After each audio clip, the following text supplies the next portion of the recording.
Hello guys. तो आज हम स्टार्ट करते हैं अपना नया सब्जेक्ट राजस्थान एपीओ के लिए। The Rajasthan public examination measure for prevention of the unfair means recruitment act 2022। दोस्तों, जैसा कि हम ये जानते हैं, इसका एक्ट नंबर 6 ऑफ 2022 है।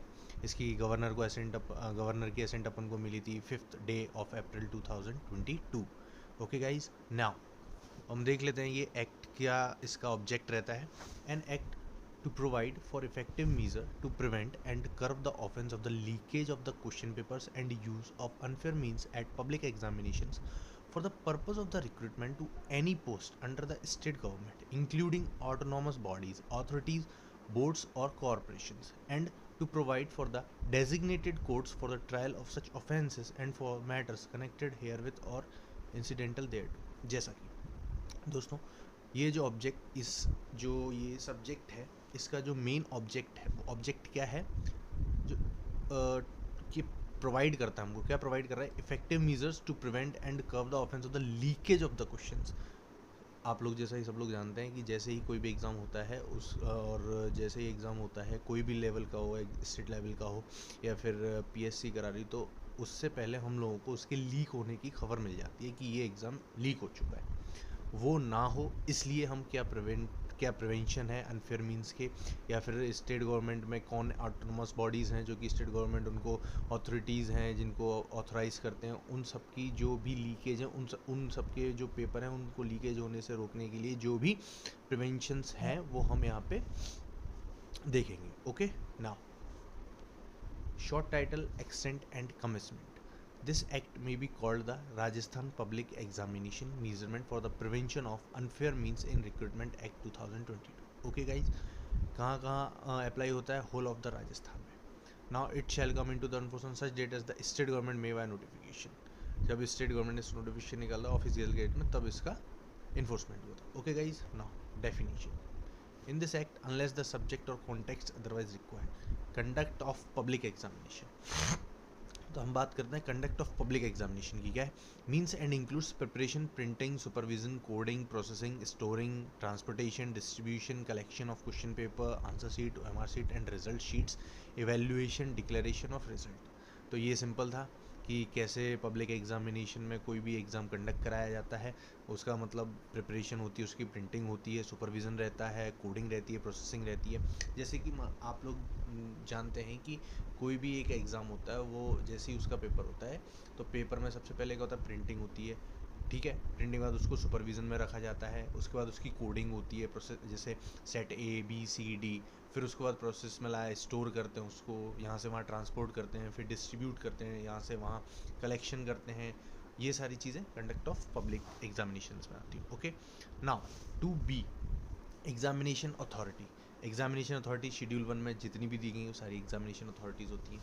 Okay guys, now examination centre आप सबको पता है कि हम लोग जहाँ पे भी ट्रेन से जाते हैं या जो भी पब्लिक एग्ज़ाम ये लोग जो भी स्टेट कंडक्ट कराती है, वो लोग जहाँ पे भी एग्जामिनेशन सेंटर बनाते हैं उसको एग्जामिनेशन सेंटर बोलते हैं। ओके गाइज, और सबसे बड़ी बात जो कि मैंने अपनी पिछली वीडियो में भी बताया था कि एंटायर प्रेमिसेस जो भी उस एग्जामिनेशन सेंटर से इंक्लूडेड है, एंटायर प्रेमिसेस उससे जुड़ा हुआ होता है। ओके गाइज, पूरे जगह को हम लोग एग्जामिनेशन सेंटर बोलते हैं।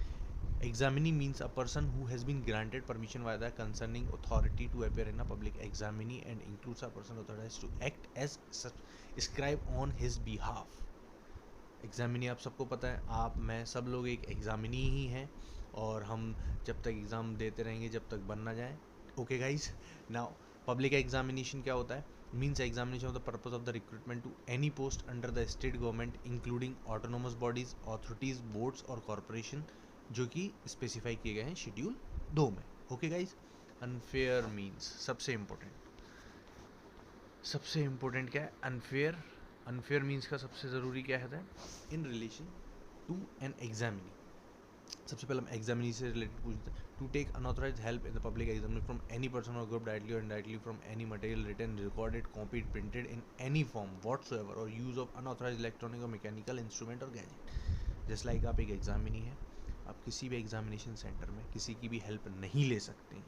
अनफेयर मीन्स का वही मतलब है कि आपने किसी की हेल्प ली, डायरेक्टली ली, इनडायरेक्टली किसी की रिकॉर्डेड ब्लूटूथ लेके गए अपने हाथ, फ़ोन लेके गए, ये सारी चीज़ें क्या आती हैं, अनफेयर मीन्स में आती हैं। Okay guys, now in relation to any person, अब पर्सन से रिलेटेड क्या है, टू इम्पर्सोनेट और लीक और अटेम्प्ट टू लीक और conspire to leak question paper. अब जैसे आप लोग एक बात समझिए, जो भी सुपरविज़न में जिसके रखा गया था एग्ज़ाम का जो पेपर होता है वो उसने किसी को दे दिया, या फिर उसके जो भी खास थे जो एग्ज़ाम दे रहे थे उनको दे दिया, है ना, या फिर पैसे दे के दे दिया, तो ये सारी चीज़ें क्या में आती हैं, अनफेयर मीन्स में आती हैं। टू प्रोक्योर और अटेम्प्ट टू प्रोक्योर और process of the attempt to process question paper in unauthorized manner, या फिर किसी अनऑथराइज्ड मैनर से पेपर लीक कर दिया या किसी को दे दिया या उसकी फ़ोटो खींच के दे दिया, ये सारी चीज़ें आती हैं। टू सॉल्व और अटेम्प्ट टू सॉल्व और सीकट, आपको भी पता है जैसे किसी प्रोफेसर के अंडर में रखा हुआ है, प्रोफेसर के अंडर में रखा हुआ है तो वो पेपर सॉल्व ना कर दे, आंसर्स ना बता दे किसी को। ओके गाइस, डायरेक्टली और indirectly assist the examinee in the public examination in authorized manner, या फिर डायरेक्टली या फिर indirectly. Okay guys, now explanation देख लेते हैं, इसका एक्सप्लेनेशन ज़रूरी है। Any person also includes an examinee, कौन, द वर्ड्स एंड एक्सप्रेशन, जो कि हमने अपनी पिछली वीडियो में बताया था, अगर कोई भी वर्ड एंड एक्सप्रेशन यूज़ हो रहे हैं जो कि यहाँ डिफाइन नहीं है तो उनका मतलब क्या होगा, IPC 1860। Okay guys, now provision, अब प्रोविज़न किस चीज़ के हैं, प्रोविज़न देख लेते हैं हम लोग गाइस, जस्ट अ मिनट, मैं आपको yes provision of use of unfair means, no person shall be unfair means at any public examination. ये तो आप सबको पता है कि आप किसी भी प्रकार की अपने साथ इलेक्ट्रॉनिक डिजिटल पर्सोनेशन में कोई भी चीज़ लेके नहीं जा सकते। ओके गाइज, सबको पता है, सब लोग एग्ज़ाम दे रहे हैं, सबको पता है। Okay, now position and disclosure of question paper, इसमें क्या है, no person authorized by virtue of his duties in conduct of the public examination shall before the time fixed for the opening and distribution of the question paper. सबको पता है, जैसे मान लो आप लोग कि आप सबको पता है कि एग्जामिनेशन सेंटर पे पेपर पहले आ जाते हैं, इसका मतलब ये नहीं कि प्रिंसिपल उन सबको एग्ज़ाम देख के और सबको ये पहले ही बता दे भाई आपके क्वेश्चन ये हैं ये हैं ये हैं, तो ऐसे नहीं बता सकते हैं। ठीक है, ना ओपन लीक और procure attempt to procure possess और सॉल्व सच क्वेश्चंस पेपर और any portion to a copy thereof, किसी भी प्रकार का पोर्शन, एक पेज नहीं, 2 पेज नहीं, किसी भी प्रकार का कोई भी क्वेश्चन लीक नहीं करेंगे। Okay guys, now give any confidential information और प्रॉमिस टू गिव, कोई भी कॉन्फिडेंशियल इन्फॉर्मेशन किसी को भी नहीं देंगे, बाई वन गेट वन किसी को भी नहीं देंगे, ना यहाँ से वहाँ करेंगे ना यहाँ से इधर करेंगे। ओके गाइज, अब important section number 5, prevention of leakage by person interested और engaged with the examination work. Duties लगती हैं एग्जामिनेशन सेंटर पे, ड्यूटीज़ लगती है, no person who is interested और engage with any work pertaining to public examination cell except where he is permitted by virtue of his duties so to do. अब directly और indirectly divulge और cause to be divulge और make known to any person any information और part thereof which has come to his knowledge by virtue of the work being interested to him. जैसा कि आपको पिछला same as it is, ये जो भी section 5 है, ये अपना जो मैंने नेक्स्ट वीडियो मेरी बनाई थी प्रीवियस वीडियो, उसमें एज इट इज़ मेंशन किया गया है कि कोई भी डाइवल्ज नहीं करेगा, ना ही कोई भी लीक, अगर कोई भी लीक करता है उनके लिए प्रिवेंशन बनाया गया अगर कोई भी पर्सन इंटरेस्टेड है तो। ओके गाइज, अब अनऑथराइज्ड पर्सन और disclosure of question paper and answer sheet और OMR sheet in any form,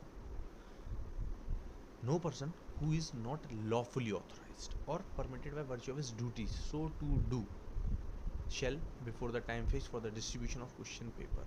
अब आप लोग देख लीजिए, मान लीजिए बहुत सारे बल्क में पेपर छपते होंगे, बल्क में प्रिंट होते होंगे, तो आप सपोज करो जिसके सुपरविज़न में वो किसी ट्रक में लेके आ रहा है या फिर बाय मीन्स ऑफ ट्रांसपोर्टेशन कैसे भी लेके आ रहा है, तो सुपरविज़न वाला बंदा यहाँ से वहाँ हो गया, ठीक है, तो जो ट्रक वाला बंदा है जो भी है उसके पोजीशन में तो है ना उस टाइम, तो ऐसा नहीं, उन अगर वो लोग जो ऑथराइज नहीं है वो अगर ऐसा करते हैं तो क्या कर सकते हैं, देखते हैं। प्रोक्योर अटेम्प्ट टू प्रोक्योर और पोजेस सच क्वेश्चन पेपर और आंसर शीट और OMR शीट और any portion of copy thereof any form. OMR sheet को आप किसी फॉर्म में नहीं दे सकते या कुछ भी लीक नहीं कर सकते। इम्पार्ट और इम्पार्ट, ये आपको मैंने पिछली बार, इम्पार्ट और ऑफर टू इम्पार्ट, ये भी नहीं करेंगे आप, ऐसा नहीं करेंगे कि reason to believe related to the OMR sheet, ऐसा नहीं दिलाएंगे कि भाई मैं तुम्हें OMR शीट ला के दे रहा हूँ, ये मैं तुम्हें पेपर क्वेश्चन दूंगा, ऐसा कोई भी कार्य नहीं करेंगे। Okay, 7 provision to enter in examination centre, No person who is not interested or engaged with the work pertaining to the public examination or conduct of public examination, or who is not an examinee shall enter the premises of the examination center. Okay guys, समझ गए? जो examinee नहीं है वो सिर्फ examination centre के जो premises है वहाँ तक आ सकता है, उसके अंदर नहीं आएगा। जैसे कि मान लो आपका जो जैसे बोल लेते हैं ग्राउंड जितना हमने प्रेमिस जो मेन गेट है, जैसे यहाँ पे क्या होता है कि मेन गेट है उसके अंदर सिर्फ एग्जाम ही नहीं आएगा, कोई भी बैठेगा नहीं, कोई भी कुछ नहीं, कोई भी हेल्पर नहीं, कोई भी जिसके साथ कोई भी अंदर इंक्लूडेड नहीं है। ओके गाइस, कोई भी अंदर नहीं आ सकता। Now 8, no place other than examination centre shall be use for the public examination. जो फिक्स कर दिया गया है एग्जामिनेशन सेंटर के लिए वही यूज़ होगा, उसके अलावा कोई और प्लेस यूज़ नहीं होगा। Okay, now offence by management institution और अदर्स। अब देखते हैं, अभी तक क्या था कि एग्जामिनी कर रहे थे या उनके कोई रिलेटेड या फिर उनसे रिलेटेड ये सारी चीज़ें थी। अब इन्होंने क्या किया कि मैनेजमेंट इंस्टीट्यूशन ही कर दे ऑफेंस। तो wherever an offense under the act has been committed by the management or institution or limited liability partnership or others, every person who at the time the offense was committed was in charge of, जो भी in charge बनाया गया होगा उस time, responsible to the management और institution of the LLP और other for the conduct of the business of the management और institution और LLP और others as well as the management, institution, LLP or others shall be deemed to be the guilty of the offense and shall be liable to proceed against and punished accordingly. उनको as it is punished भी किया जाएगा, वैसे ही उनको कोई भी हो, management हो, इंस्टीट्यूशन हो, LLP हो या फिर कोई और हो। ठीक है guys, provided that nothing contained in this subsection shall render any such person liable to any punishment under this act if he proves that the offence was committed without his knowledge and that he exercised all due negligence to prevent the commission of such offence. आप जो भी management का वो बंदा proof कर देगा कि ये उसकी ड्यू नेग्लिजेंस से हुआ है या फिर उसको नहीं पता था, उसकी विदाउट नॉलेज हुआ है, तो फिर हम उसको थोड़ा सा प्रिवेंशन देंगे कि आप रुको जरा, आपको भी देखते हैं। छोड़ा नहीं जाएगा लेकिन बात की जाएगी। Notwithstanding anything contained in subsection 1 where an offence under has been committed by the management institution or the LLP or others and it is proved that the offence has been committed with the consent of the conveyor or attributable to any neglect or any part, any director, partner, manager, secretary or other officer of the management or institution or LLP or others, such director, partner, manager, secretary or other officer shall also be deemed to the guilty of the offence and shall be liable to proceed against and punished accordingly. Okay guys, इसमें ज़्यादा कुछ नहीं है, बस यही बताया गया है कि जो भी मैनेजमेंट है, इंस्टीट्यूशन है, LLP है या फिर जो भी हैं, जो भी उस चीज़ से रिलेटेड है, उन सबको पनिशमेंट मिलेगा। ओके, अब हम पेनल्टीज़ की बात कर लेते हैं, सबसे इम्पोर्टेंट है।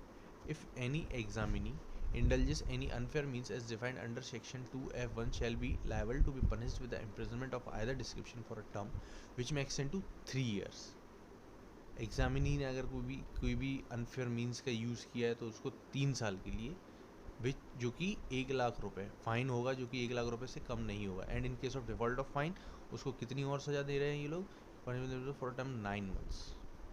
आपको सपोज करिए आपको 1 साल की सज़ा होगी, ठीक है, और 10,000 का जुर्माना हो गया। अगर आपने वो 10,000 रुपये नहीं दिए तो आपको मैक्सिमम 9 मंथ्स तक की सज़ा होगी इन डिफ़ॉल्ट ऑफ फाइन। तो आप लोगों से यही है कि आप लोग एग्जामिनेशन में बैठें, किसी भी प्रकार की कोई भी चिट, रिकॉर्डेड आइटम्स, ब्लूटूथ नहीं लेके जाएं। Okay guys, okay. If any person include examinee whether interested or authorized with the conduct of the public examination or not in conspiracy of otherwise indulges or attempts indulge in unfair means as defined in section 2F2 2 subclause F, okay guys, 2F2 or contravenes or aware to contravene any of the provision of the act shall be punished with the imprisonment कितना है, which shall not be less than 5 years but which may extend to कितना 10 years। 5 से कम नहीं होगा, 10 से ज़्यादा नहीं होगा। Okay, and also be liable to fine which shall not be less than 10 lakh rupees but which may extend to 10 crore rupees. Guys 10 lakh से 10 करोड़ तक। ओके, सो ध्यान से कोई भी किसी प्रकार की ऐसी कोई भी काम मत करो जिसको हमको पेनल्टी भी देनी पड़े। पेनल्टी छोटी मोटी नहीं है, 10 से बी 10 करोड़ तक की, 10 लाख से 10 करोड़ तक की। Okay, such person shall also be liable to punish with the imprisonment of either description for 2 years। ठीक है, डिफॉल्ट ऑफ फाइन पे 2 साल। आ जाओ बेटा, देखते हैं। Provided that the court may for any adequate and special reasons to be recorded in the judgment impose a sentence of the imprisonment for not less than 5 years। अगर special कोई reason है, adequate लगता है court को, तो वो 5 साल अपने उसमें रिकॉर्ड करेगी कि हम क्यों दे रहे हैं इनको 5 साल की सज़ा, अपने जजमेंट में रिकॉर्ड करके चलेगी अगर कोई स्पेशल रीज़न है तो। ओके, फिर department on conviction. An examinee who has been convicted of an offence under the provision of this act shall be debarred from taking any public examination of 2 years। ठीक है, penalty गई, सज़ा हो गई, और 2 साल तक आपको डिबार कर दिया जाएगा किसी भी पब्लिक एग्जामिनेशन देने से। Okay, attachment and confiscation of property. No person shall hold और be in position of any proceed of any offence under the act. ये तो बहुत ईजी है, इसमें कुछ भी नहीं है। If an officer investigating an offence committed under this act has reason to believe that any property represent proceed of any offence under this act, he shall with the prior approval in writing of the state government make an order seizing such property, movable or immovable or both. Where it is not practicable to seize such property, make an order of attachment directing that such property shall not be transferred or otherwise dealt with except with the prior permission of the officer making such order, as the case may be the designated court, and a copy of such order shall be served on the person concerned। ठीक है guys, अब जो main है इसका, जो clause 3 है वो क्या था, investigation officer shall duly inform the designated court within 48 hours. अगर उसने कोई भी प्रॉपर्टी सीज की है या अटैच की है तो उसको डेजिग्नेटेड कोर्ट को कितनी देर में बताना पड़ेगा, within 48 hours. Okay guys, very important, सबसे ज़्यादा ज़रूरी। It shall be open to the designated either to confirm और revoke the order of the seizure. ठीक है, ये तो सीधा सीधा डेजिग्नेटेड कोर्ट के ऊपर डिस्क्रिशन है कोर्ट का। ओके, आइदर वो तो उसको रिवोक कर दे या फिर सीजर मान ले या कंफर्म कर दे, दोनों ही ऑप्शन है उसके पास। Provided that the designated court shall not pass an order unless an opportunity of the making representation is given to the person। ये तो सबको ही पता है नेचुरल जस्टिस का, आपको पता है, मुझे पता है, सबको पता है, नेचुरल जस्टिस का वायलेशन नहीं होगा। आपने जिसकी प्रॉपर्टी अटैच की है या सीज की है उसको रिप्रेजेंट करने का एक मौका दिया जाएगा। Okay guys, where the accused has been convicted of any offence punishable under this act, the designated court may, in addition to the awarding any such punishment by order in writing, declare that any property, movable, either immovable or both, belonging to the accused and dispersed from the order shall stand confiscated to the state government free from all encumbrances। That's all. Explanation: for the purpose of this section, proceed of any offence under this act means all kind of properties which have been derived or obtained from commission of any offence under this act have been acquired through funds traceable to any offence under this act shall include cash, irrespective of person in whose name such proceed or standing in whose possession they are found। Okay, 13, liability of management etc to pay all cost and expenditure। अब management की बारी। अभी management अपन पीछे पड़ के आए थे कि मैनेजमेंट की क्या ऑफेंस कर रहे हैं वो, तब क्या उनकी लाइबिलिटीज़ होंगी। अब हम यहाँ पे देख रहे हैं कि अब मैनेजमेंट की क्या life, if the person of the management और इंस्टीट्यूशन। ठीक है, 4 चीज़ें इसमें, मेनली 4 चीज़ें हैं, मैनेजमेंट, इंस्टीट्यूशन, LLP और others, has been found guilty of the offence under subsection 2 of 10 of this act, the management or institution to pay all costs and expenditure related to the examination। जो भी खर्चा है examination related, क्योंकि किसी एक exam को conduct कराने में खर्चा लगता है, तो वो कौन बेयर करेगा, वो मैनेजमेंट बेयर करेगा जो भी उस जगह का होगा। Determined by the designated and shall be band for ever. ठीक है, मैनेजमेंट लोग, आप लोग सुन लो, आप लोग अगर ऐसा कुछ भी करते हो आप हमेशा के लिए बैंड कर दिए जाओगे, ऊपर से जितना भी खर्चा हुआ है सरकार का वो आपको पे करना पड़ेगा। ठीक है, 14 देख लेते हैं, ऑफेंस टू बी कॉग्निजेबल, सबसे ज़रूरी, पूरे एक्ट का सबसे मोस्ट इम्पोर्टेंट सेक्शन है section 14। To be cognizable, non bailable और नॉन कंपाउंडेबल, सबसे ज़रूरी। गाइस, कॉग्निजेबल तो है ही, नॉन बिलेबल है और नॉन कंपाउंडेबल है, सबसे ज़रूरी। तो तो आप लोग जो भी ऑफेंस करें इस एक्ट के अंदर तो थोड़ा सोच समझ के करिएगा। इन्वेस्टिगेशन ऑफ द ऑफेंस कौन कर रहा है? No police officer below the rank of the additional superintendent of police. छोटे मोटे लोग तो इसमें हाथ ही नहीं डालेंगे। सबसे बड़ी बात, एएसपी करेगा सीधा, क्योंकि आप देख रहे हो ना 10 लाख से 10 करोड़ तक की पेनल्टी लगा रहे हैं, तो छोटे मोटे लोग तो वैसे ही नहीं इंक्लूड होंगे। ये इनकी तो दम ही नहीं है, SITI ये इनके बस की बात नहीं है, एएसपी करेगा। ठीक है। 14 में हमने देखा ऑफेंस कैसा है, कॉग्निजेबल है, नॉन बेलेबल है, नॉन कंपाउंडेबल है। और कौन इसको वो करेगा इन्वेस्टिगेट? एएसपी। ध्यान से रखिए, बिल्कुल एएसपी करेगा। एएसपी की आप ऐसे याद रख सकते हैं कि भाई एएसपी की सैलरी कितनी है, वो 10 से 10 करोड़ कमा सकता है, बस बात खत्म। पेनल्टी इसलिए एएसपी आपको हमेशा याद रहेगा, कोई इशू नहीं। Cases travel by the designated code notwithstanding anything contained in the CRPC or in any other law for the time being in force, the offences under such shall be tried by the courts designated under this act. Designated code कौन से होते हैं?